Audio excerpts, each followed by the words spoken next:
Good evening everyone and welcome to tonight's Agenda Forum, Wednesday the 3rd of April 2024 at 6 p.m, and I declare this meeting open. The City of Swan acknowledges the traditional custodians of this region, the Whadjuk people of the Noongar Nation, and their continuing connection to the land, waters and community, and we pay our respects to elders past and present and their descendants.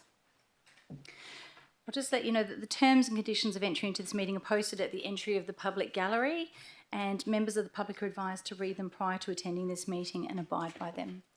Tonight we have most councillors in attendance. Councillor Podovnik, there's no notice yet. She's just next door. I'll just be in a moment, and also Councillor Catalano is not here. We've no one attending electronically this evening. Are there any declarations, or there's no leave of absence? If there is, please fill out the form there and hand it up to the CEO. And if there are any declarations of financial and proximity interests and interests affecting impartiality, please fill out the form below. Councillor Howlett, I think you're on the Swan Care Aged Committee? No, not anymore. Right, and if there is anyone, you might need to fill one out, please, and just hand it up to the CEO. So petitions. Tonight we have a petition containing 13 signatures, which will be presented by Ms Raylene Purcello, representing the residents of Leslie Road, relating to parking concerns on Leslie Road. Are you here tonight, Leslie? Would you like to come up to the podium and read out your petition? Thank you.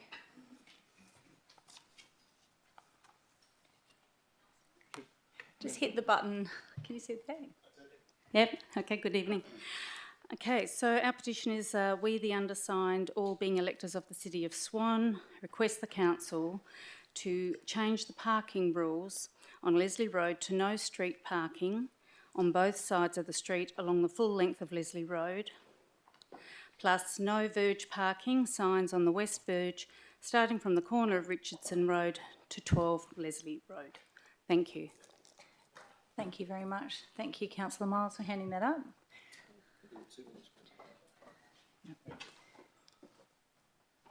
We have Part 6 reports and notices of motion. There were nil, and deputations in accordance with current procedures for public participation at agenda forums.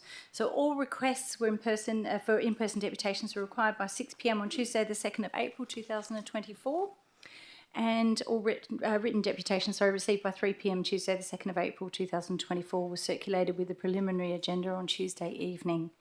So tonight we have 14.3.2, the proposed amendment number 2 to the Henley Brook Local Structure Plan, Swan SP 2019/4B on page 107. And we have the first in-person deputation, or only first, by Tony Alekosovsky. Are you here tonight, Tony? And not in support of the officer's recommendation. Tony's from Mirvac, and you have 3 minutes. Thank you. Yeah, I'll quickly just let our planner, Justin Hanson from CDP, just go through the critical details and items for us.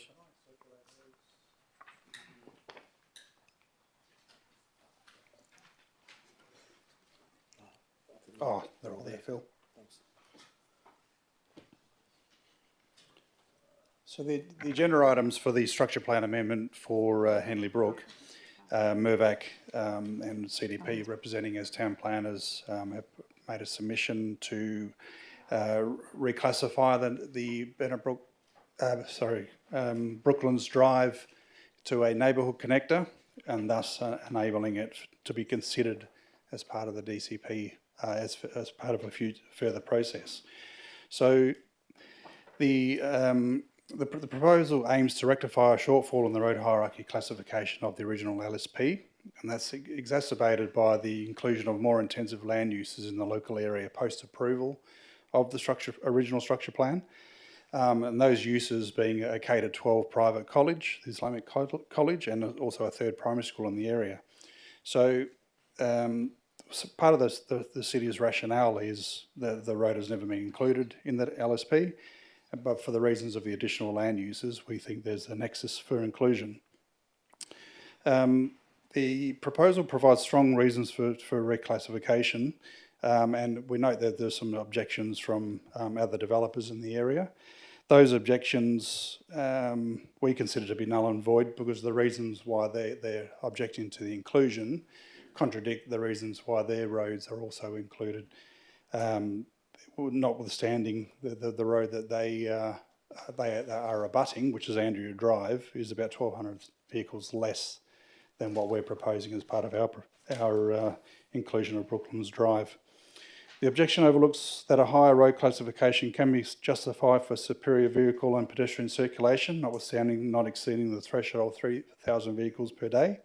We're 100 vehicles per day short of that figure. We note Brooklands Drive clearly provides the neighbourhood level circulation function and has been approved and partly constructed already to a neighbourhood connector standard based on that 2,900 vehicles per day. Regarding the concerns of bus routes in the report, it's premature to dismiss the potential need basis on current information, and there's no bus routes planned throughout the area as yet, but by inclusion of this road and inclusion of the road at a neighbourhood connector standard, it offers that opportunity later on for public and private buses. One of the critical things that we'd like to mention is the road reserve, Brooklands Drive, serves multiple landowners, not just Mirvac. There are significant intersections involved, namely Henry Street and Brooklands Drive. That should be the responsibility of the adjoining individual, should not be the responsibility of the adjoining landowners, and should be included in the DCP. The adjacent landowners, and the second page is a figure representing that intersection. What we're trying to demonstrate here is, without that road being included in the DCP, there's no nexus or no ability for the council to seek those landowners to develop that intersection, which means at the end of the day, it could be a City of Swan fund. Thank you, Tony. That's your 3 minutes. Okay. Did you have much more there? No. The only critical thing for me to highlight is that to provide context to the councillors is Brooklands Drive is an existing road, and I can't understand how half the road is built to one standard and the other half of the road's not built to the same standard. It's the same road. So I'll just put that to councillors now to see if there's any questions for you. Yes, Councillor Bowman. Thank you, Madam Mayor. Just in your traffic report, and just checking that I've read it right, it was going to be 2,400 vehicles per day when fully developed in 2041, and now it's going to go to 2,900. So that's still under the 3,000. It is. Yep. Okay. And so it's under the 3,000, but the City of Swan ratepayers, if we were to do what you wanted us to do, we'll end up having to cough up 1.15 million, which would be equivalent of about 1.5 million in a few years' time. Would you be prepared to pay that amount? Or so, one, would you be prepared to pay that amount, and two, why should the City of Swan ratepayers have to pay that amount for a development being your development? Well, firstly, I don't think those numbers are quite right, and I've had the discussions with the officers previously to circumvent that and to come to this conclusion. Second of all, you're going to pay for it whether we're there or not. If it's not in your DCP, you're not collecting funds, then how are you going to pay for it? You're going to then end up dipping in your reserves to pay for a roundabout and an intersection that no one's going to develop. So either way, you're paying for it. Yeah, so that figure that we presented, the figure on the left represents all the landowners adjacent to that intersection. Mirvac's not a landowner. Mirvac's a landowner further west. So the question is, who's actually paying for that intersection? Yep. Are there any other questions from councillors? Right, thank you very much, gentlemen. Thank you. Thank you. And we move on to 14.3.5, State Administrative Tribunal S.31, reconsideration. Proposed warehouse lot 93, which is number 40 Hazelmere Circus, Hazelmere, DA 538-23, page 186. And we have Mr. Andrew Cumming, not in support of the officer's recommendation. Thank you, Andrew. You have 3 minutes. Thank you. Good evening. Road Group acts on behalf of the landowner of the application under item 14.3.5. We request that Council do not support the officer's recommendation. It is important to understand how we got here. At its meeting in June 2022, Council deferred the draft local structure plan for the precinct to in part allow interested councillors and residents more time to consider safety, noise, road and traffic movement issues raised in the public submissions. This deferral reason related to the traffic impact assessment prepared for the structure plan and the proposed north-south distributor road for heavy vehicles. At its meeting in June 2023, Council resolved to recommend the structure plan not be supported, in part due to the above issues not being resolved. As acknowledged by staff, the need for and the proposed location of the north-south distributor road is the key issue applicable for the proposed development application. My client and landowners in the area, including our client's direct neighbour to the north, do not want the road, as it will encourage more heavy vehicle traffic in the area. This is supported by the landowner submissions made for the draft local structure plan. We submit that the road itself will cause issues that our warehouse application does not pose, as the warehouse would only create a low number of vehicle movements a day. In comparison, the north-south road will encourage heavy vehicles to access the area and create noise impacts. We also submit that funds available due to the application of the special area rate will be better served by augmenting the existing road network to remove the ability for heavy vehicles to access adjoining residential land. This is a stated objective of the north-south road. In regard to the staff view that the proposal should be located the east side of the future north-south road, we note the following. Number one, the previous applicant for the draft structure plan acknowledged noise concerns and was prepared to require a wall to be located on the common boundary with residential land to mitigate any potential issues. In this regard, a noise wall could be contemplated and implemented by the proposed development where required to mitigate any issue. Number two, we also note that the design of the development is aimed to reduce any noise from the warehouse building by locating a solid wall facing residential land rather than having openings in this location. Overall, we acknowledge the Hazelmere Enterprise Area Structure Plan identifies the need for the north-south road in this general location. We also acknowledge that a special area rate has been applied to fund its future delivery, something our client has been paying for as a ratepayer. However, the document and the area rate were applied based on a viewpoint at the time, based on what was known at the time. The wider state planning framework has moved on from 16 years ago, and we question whether a decision would now be made to propose a road in this location, knowing the impact it may have on the adjoining residential land that has grown in intensity since this time.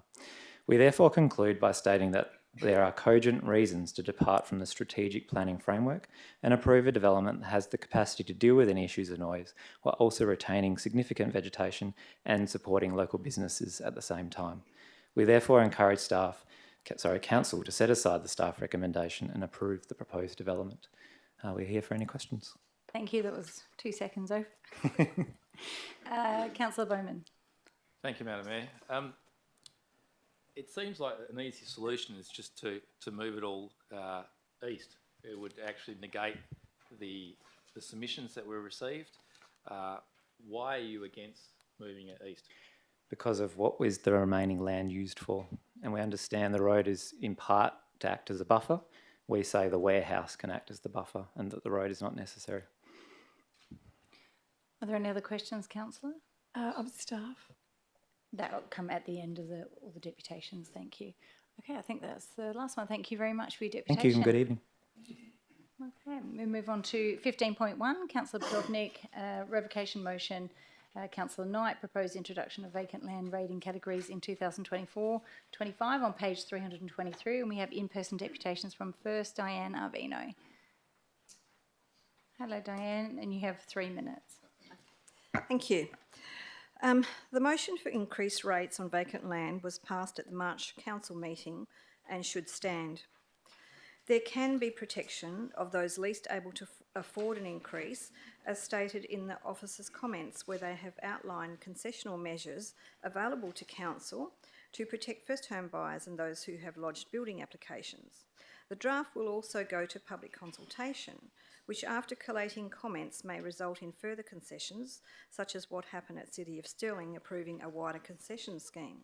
There is no reason for the City of Swan not to follow the lead of the other large local governments who have already implemented a rate increase on vacant land, and it seems at a larger percentage than proposed here.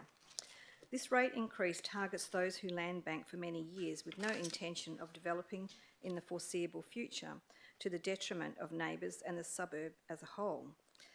And as to the proposed allocation of these funds, the tree canopy program can never have too much budget allocated to it, As we saw this year, the city did not have the resources to respond to the extreme hot weather with extra watering and sustain the inevitable losses, resulting now in having to replant those same trees. It is obvious several years into the canopy program that the maintenance of the new trees requires more funding than currently allocated, especially moving the blanket 2-year watering limit to become as required and employing a dedicated horticultural qualified person responsible for the program. Thank you.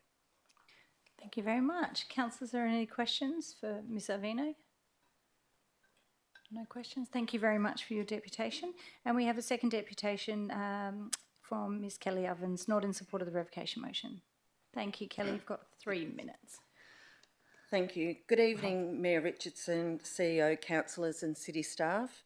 I'm speaking against Councillor Prodovnik's motion, and I thank the city for the opportunity to explain from a resident's perspective what it's like to live near large blocks of land that remain undeveloped and often unmaintained by investor owners. I've lived in Cope Street, Midland for 23 years. About 20 years ago, a rental home across the street from me, 2 houses up, burnt down. The house was destroyed and eventually levelled. The block of land where the house once stood is over 1,000 square metres in size and has remained vacant since. About 12 years ago, an unlivable home on another block of the same size was sold. This block is directly next door to my home. The home had been left vacant for some years before being sold. The house was never improved by the new owner, and it continued to attract antisocial behaviour for several years until the city intervened by forcing the owner to demolish the house after it was partially burned down. Aside from being covered in overgrown grass and invasive bamboo, that block remains vacant as well. These 2 blocks of land continue to attract antisocial behaviour. They also hurt other people's investments. Chairs have been placed against the side fences of rental properties as a way for thieves to gain access to backyards. Several units have been broken into this way.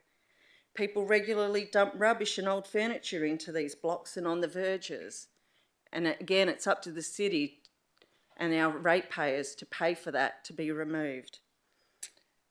A lot has been said about how mum and dad's waiting to build will be negatively impacted by introducing a vacant land rating category.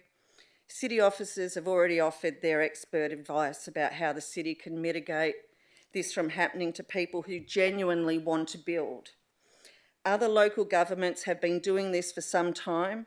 It is not new policy, but it is good policy. Neither of the blocks of land I have talked about are owned by mum and dad investors. One is owned by an architect who lives in leafy Cottesloe, and the other is owned by someone who lives on 1.5 acres of land in shady Byford. The funds raised will go towards planting and maintaining trees to increase the city's tree canopy. Many residential areas in the city have little to no street shade. These streets are barren of shade. This must change. I'm truly at a loss trying to understand why some councillors are advocating property rights for land investors at a time when most younger people Thank you, can't Kelly. even That's imagine your ever owning a small unit, 3 let alone minutes an there. investment property. That's all. Thank you for you. listening. Are there any questions for Ms Ovens? Any questions from councillors? No? Thank you very much for your deputation, you. Kelly. We'd like to move on to 15.5, so Councillor Johnson, bollards for verges on Terrace Road adjacent to Sugar Gums, which is in Stirling Square Park, page 333. We have in-person deputations from Claire Scanlon on behalf of the Guildford Association in support of the motion. Hello, Claire. And you have 3 minutes. Thank you, Madam Mayor. Good evening, Mayor, Deputy Mayor, councillors and staff. So I'm here to present on behalf of the Guildford Association, and we're in support of Councillor Johnson's motion to have bollards placed on the verge alongside Sugar Gums Park on Terrace Road to protect the sugar gums that the park is named after. There are bollards along the other side of the park, so it makes sense to continue the protection around the park. It's a far more efficient way than residents having to call the community safety advocates to dispense tickets. We know from the experience at Stirling Square that no amount of signage discouraged parking under the trees. Bollards had to be put in. This year is the 25th anniversary since the City of Swan pledged to protect the sugar gums of Guildford. And in the current climate, they need all the support they can get. We're facing mass tree loss with Polyphagus shot-hole borer, which I'm hoping the sugar gums are resistant to. Tree loss from climate change and clearing of trees for housing. The reason it is so important not to allow cars to park under the trees is that the tree roots need crumbly, well-aerated soil to grow and to obtain oxygen, water and nutrients. Lacking good soil aeration, roots suffocate and tree health declines. Signs of soil compaction include wilting leaves, branched eyeback, overall decline and eventual tree death, like we saw recently on Swan Street opposite Stirling Square. Thank you. Thank you very much. Are there any questions for Ms Scanlon? Questions from councillors? No. Thank you very much for your deputation. And I'm going to call it anyhow. We have 15.8, Councillor Dawn's kangaroo policy on page 340. Unfortunately, Ms Lorelei Auld couldn't be here in support of the motion, but she has asked Ms Scanlon to please read her deputation. Thank you, and you have 3 minutes again. Thank you, Madam Mayor.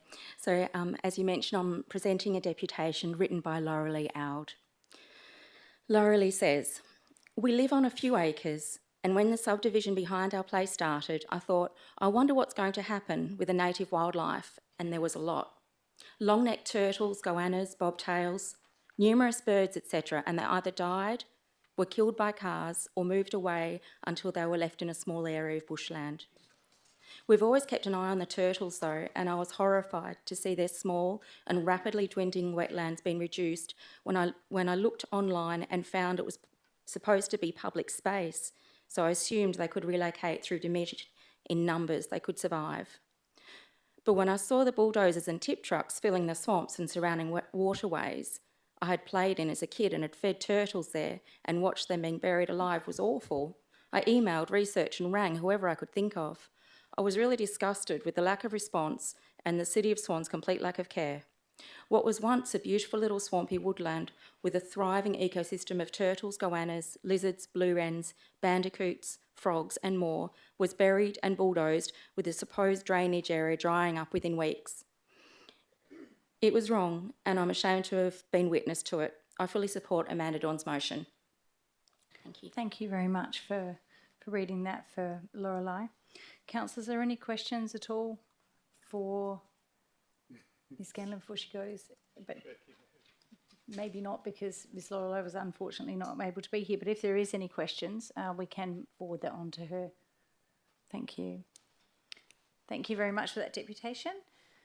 And we move on to 15.9, Councillor Knight, Paradise Keys Aged Care Development on page 342. And we have in-person deputations from Mr Bob Baku in support of the motion. Thank you, Bob, and we have 3 minutes. Yeah, thank you, and good evening, everyone. I'm speaking on behalf of, in support of Councillor Knight's motion, on behalf of the 200 or so members of the Lakes Estate Action Group. Now, Councillor Knight provided 3 sound reasons for his motion. None of them are addressed in the staff report. Speaking to his first reason, which is essentially about trust and consultation, as many of you will remember, in 2018, the City conducted an EOI process which resulted in the contract of sale to Southern Cross Aged Care. They subsequently withdrew. But the process was a fiasco, and it was caused by the fact that Council had approved Southern Cross's master plan without first consulting with the community on it. To the local community, the master plan was horrific. It caused severe outrage. And by their actions, the City and Council had lost the community's trust, and that was confirmed in an independent report to Council. And since then, the City has done little or nothing to attempt to restore that trust. As an example, we wrote to the CEO in October of last year, essentially advocating what Councillor Knight is proposing now. I sent copies of that letter to all councillors. Hopefully you might have had a chance to read it. Beg your pardon. 6 months later, as I said, that was October, 6 months later, we still haven't received a reply.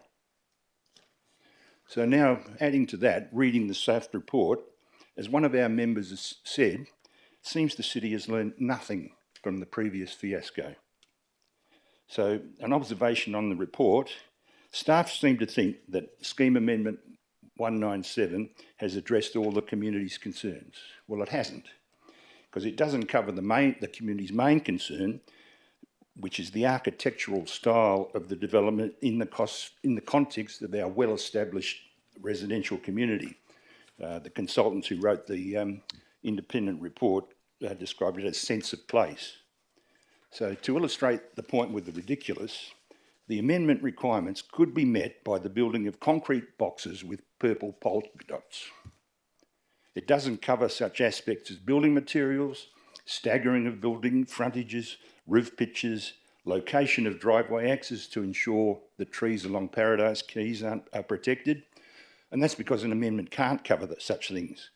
And that's why we want to see a concept before a contract of sale is signed, rather than have to rely on the uncertainty of the JDAP process, which, as we see it, the city wants to hide behind. A couple of final comments relating to the staff report. We're not suggesting that all EOI respondents provide a concept plan as part of the submission. Thank you, Mr. Beckett. Do you have much more? About 30 seconds. All right, 30 seconds. We're only suggesting the council's preferred proponent, after initial evaluations, be required to submit a concept. Of course, having said that, we wonder how council would decide on its preferred proponent without seeing a concept. Staff say that agreeing on a concept plan won't provide certainty of what will actually be built. Now, that may be true strictly confidentially, but it's not a reason not to require a concept plan. Last point. We think it highly unlikely that a developer wanting to operate in our community would provide a concept for us and the council to see, but once they take ownership of the land, throw that away and build something completely different. We can't see that happen. It all comes back to trust and winning that through consultation, and Councillor Knight's motion goes to achieving that. So please support his motion. Thank you very much, Mr. McHugh. Are there any questions from council to Mr. McHugh? Councillor Bowman? Thanks, Madam Mayor, and thanks, Bob. Although the concrete with the purple polka dots sounded pretty good. Only because it was purple. Do you agree that a concept plan gives no certainty to the community? And if so, why is the community wanting the concept plan? If you probably answer those first. I think I've hopefully covered that a concept plan, even, I don't know if it gives certainty contractually or not, but even if it doesn't, I can't see a developer showing us a concept, this is what I'm going to build, and then as soon as they own the land, throwing that away and saying, no, we're going to build something else. I think it at least gives that sort of certainty as a minimum.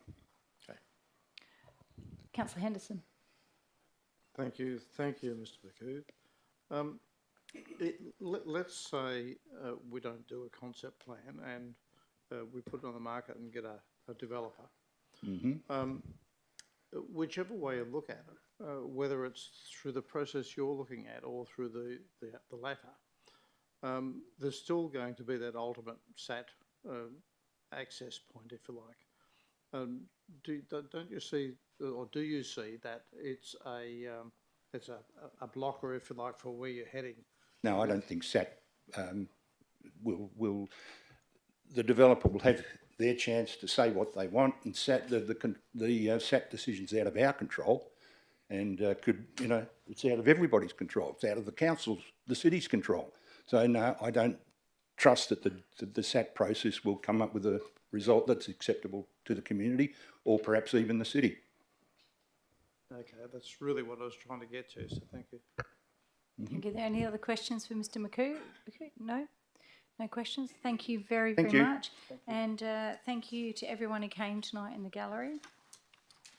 And we moved on to 6.3, which is elected members' questions. No questions for staff. Oh, sorry, did you have a question for Mr. Baku? No, for staff. Yep, that's going now. So this is question time now in regard to items on the agenda from councillors to staff. Are there any questions? Councillor Howlett? Thank you, Madam Mayor. Thank you. My question is relating to item 14.3.5. I guess the first thing is it's not clear to me in the agenda documents provided where the North-South Road and this development application intersect. There isn't really an image to give me that visual. So the first question is, could staff please provide that to me? Mr. van der Linden or Mr. Russell?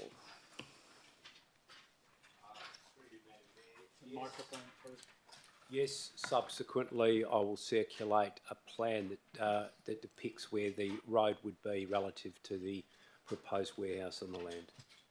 Thank you. I have more questions. Sorry. Okay, another question. Thank you. I've got 3 more questions on that item, if that's okay. Second question is also relating to 14.3.5.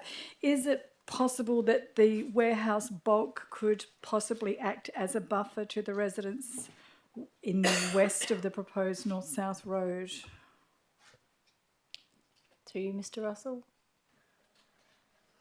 Through Madam Mayor, purely in relation to maybe the matter of noise, but not in relation to the matter of visual impact, looking at a large, oversized warehouse, many times more massive in scale than a common house or even a 2-storey house.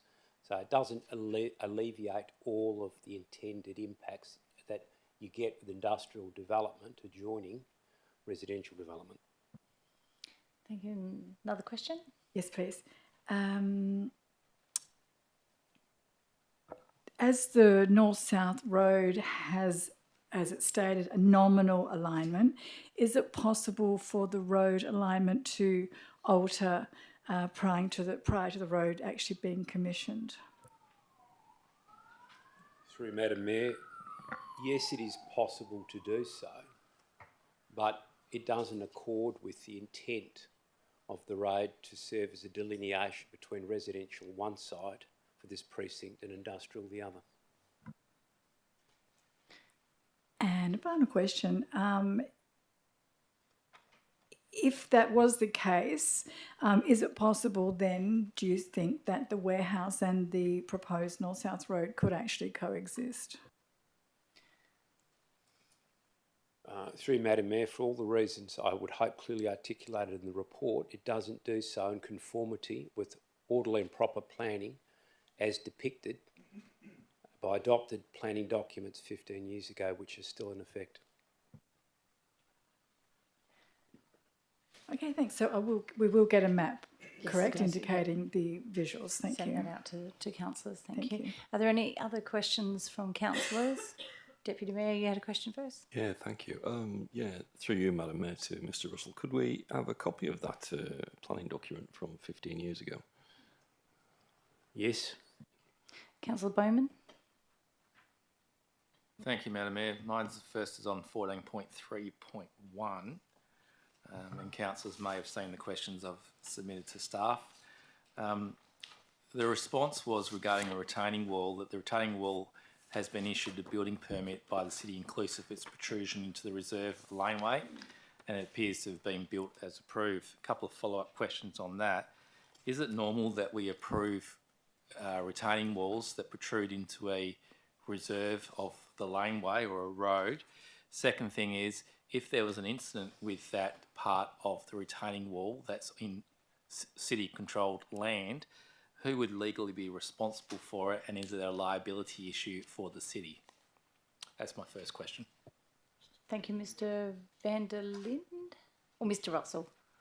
Thank you, Madam Mayor. I'll take that on notice because whilst I'd replied to Councillor Bowman's question earlier on, I'm not certain, based on the aerial footages, that what has actually been approved is actually necessarily within the road reserve for the laneway. So those questions necessarily fall away if the answer in point of fact is that no, it's not built in the reserve. So I will take that on notice, Madam Mayor, and we may or may not need to answer that. Thank you. Another question? My next question is on 14.3.2, and could the Manager of Planning just explain to us a little bit more, especially considering the deputation that we all heard, the $1.15 million, which will actually be equivalent of $1.5 million that the ratepayers will have to pay. Can you just provide some clarifying information on that one, considering the response that we all heard from the applicant, please? Through you, Madam Mayor. The estimation of the cost to council is a representation of the forfeit of received contributions by way conceivably of providing to the applicant a credit for the construction of this road if it goes into a DCP. So as they get a credit, we get less money from them, which doesn't go into the bucket, which is the bucket that funds the DCP infrastructure. So that is the nature of how the cost is represented. The 1.5 million is merely my extrapolation of the potential amount of development that could occur between right now and a point in the future whereby a DCP that has this infrastructure and it might be gazetted. So it's an estimation. In relation to the applicant's claims that, well, how is the city going to fund it? I cannot stand here and say to you with any certainty that it is not possible for the city to recommend as conditions of subdivision approval of any of the landowners the need to construct the road inclusive of any intersection treatment. It is not necessarily for a land and a subdivider to only fulfil the nexus requirements for subdivision conditions by simply being right next door to the land in question. It is possible to have relevant cogent conditions requiring a nexus between subdivision and infrastructure more remote than next door. So I don't accept the proposition put by the proponent, well, how is the city going to fund it? You'll have to pay for it yourself. It doesn't necessarily follow that's the case. Further question? So if I probably could just ask an easier question on that one. The applicant said that the ratepayer would have to pay for it anyhow. Is that correct? Going back to my last answer, not. If the upgrade works, the road and or the intersection are works conditioned on any subdivider of land. The subdivider pays for it, not the ratepayer. And final question, Madam Mayor, it's on 15.1. My question is, if any council owns vacant land in the city, would they have an apprehended bias that needs to be declared, and what would that entail? Through you, Mr CEO. Thank you. This is a matter we've previously provided council members advice on, that under the Act there is a general exemption for matters to do with rates. However, in the interests of impartiality, it would be up to an individual council member who owned multiple properties that could fall into that category to make a declaration of impartiality. And Madam Mayor, my question was about apprehended bias. Would they have an apprehended bias? Through you, Mr CEO. Thank you. The definition of apprehended bias is subjective. You're going to have to ask each individual member if they have formed a bias before they sit in the chamber.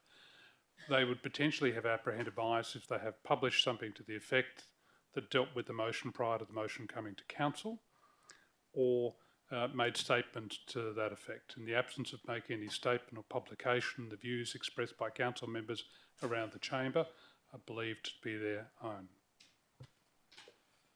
Thank you. Are there any other questions? Councillor Knight. Thank you, Madam Mayor. Can I just ask the CEO to respond to Mr. Becku's about the letter that's sent by the Lakes Estate Action Group, please? Through you, Mr. CEO. Thank you. Look, I'm not aware of the specific correspondence from Mr. Becku. Each day, hundreds of letters come into the city marked to the attention of the CEO. They get distributed to staff. I've seen a multiplicity of responses going to Mr. Baku over the last few weeks. I think it was to Mr. Baku, particularly from one of our staff in the economic development team. However, I'll have a look into the issue as raised. Thank you. Councillors, are there any other questions for staff? No questions for staff. If it's not, I'd like to thank everyone in the gallery for coming in tonight, and I wish them a safe trip home. And I'd like to close the meeting at 6:40 tonight. Thank you.